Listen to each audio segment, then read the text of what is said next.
Hello everyone. Welcome to the very first episode of Pierce the Heart Lessons. I'm your host and teacher, Joanne Pierce. As we work on projects together ranging from arts and crafts to museum quality pieces, I plan to make learning the basics and proper technique a lot of fun. So come on in, let's get to work.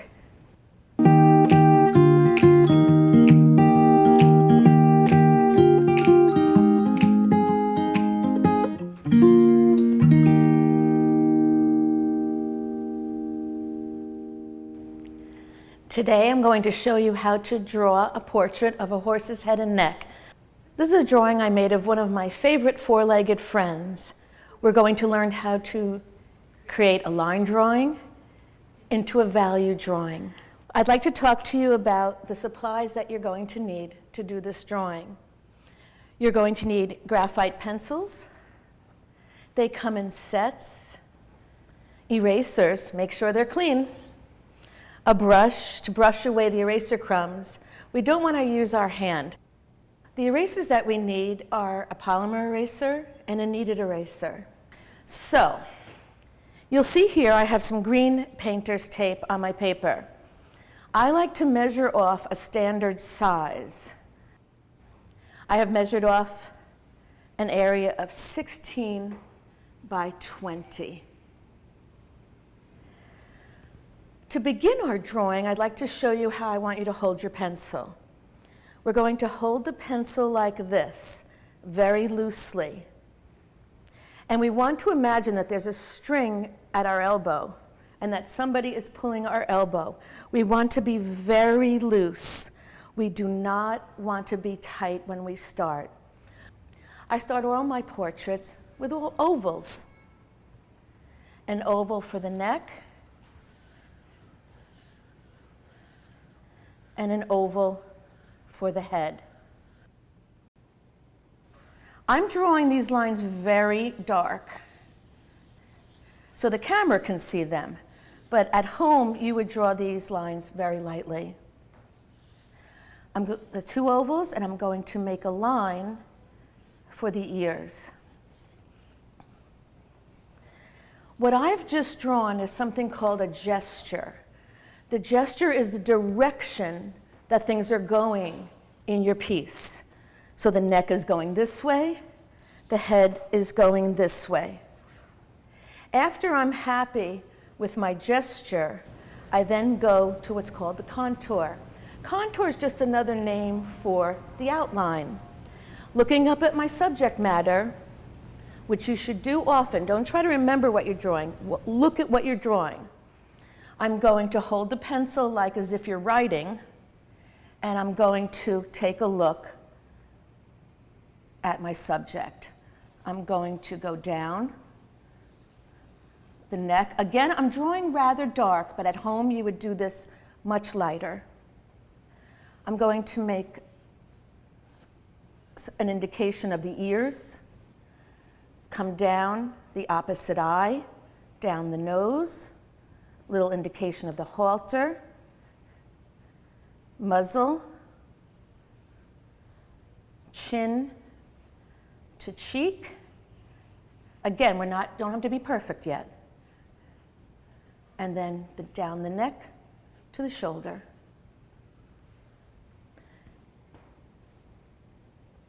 Next, it's time to find the location of our details. And our details are our features of our horse, the ears, the eye, the nostril. It's very tempting to start with detail when you're drawing, but you can't. You have to start this way. Let's say I started working on the eye and I spent an hour and the eye was perfect. But if it wasn't in the right location, I have to redo it.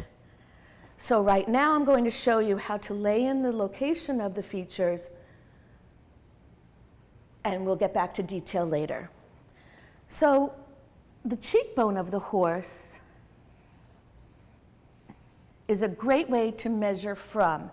I know you have to measure in art. So you go up from the cheek. When we go up from the cheek like this is usually where the eye is. I'm going to do a light circle there. Also, when we go up from the cheek and we come around here is usually where the ear begins. Now, see how I did this light indication here? That probably was not the right location. That's why we draw lightly, and then we can erase that. I'm not going to do a lot of detail on these features yet. We just want to find the locations and make sure they're correct. While I'm up here at the ear, going to go across the forelock and make the little indication of this ear. Again, not worrying about the detail too much. And we come down, and we're at the halter.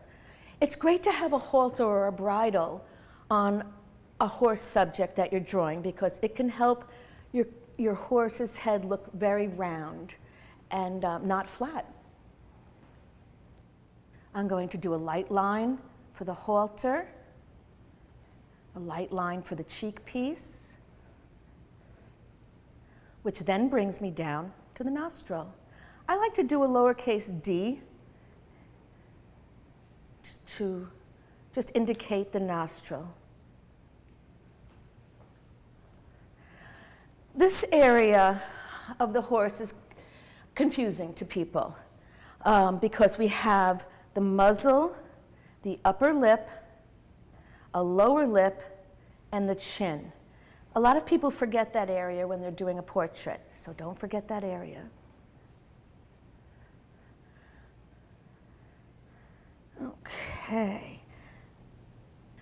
In addition to finding the correct location of this eye, I want you to look back up at the subject matter. I like to hold my pencil to see if the eyes are completely straight or if they're angled as such. So in this head, it's slightly down from the other eye. At this time, I'm going to make a line to help me with my reference. The horse's head has many planes. The skeletal structure is a good thing to learn when you're going to draw horse portraits. You don't need to learn every ligament, every muscle like a veterinarian would need to learn, but I'd like you to know a little bit about the skeletal structure. It will help your drawing be three-dimensional. So there are some basic planes on the horse's head. The triangle at the top of the head,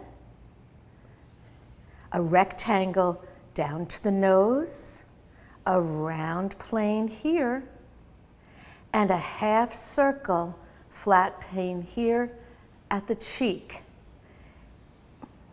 If you're fortunate enough to have a horse or be around horses, I want you to think about these planes when you're grooming.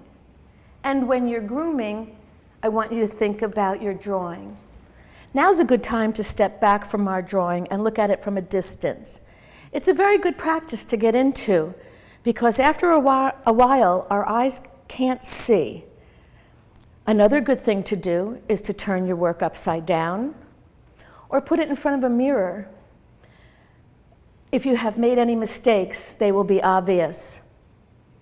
With today's technology, I like to take a picture with my phone. For some reason, when I look at at my drawing on my phone, I can see if I've made any mistakes. So when we come back, we're going to be adding the details of our horse, the features. See you soon.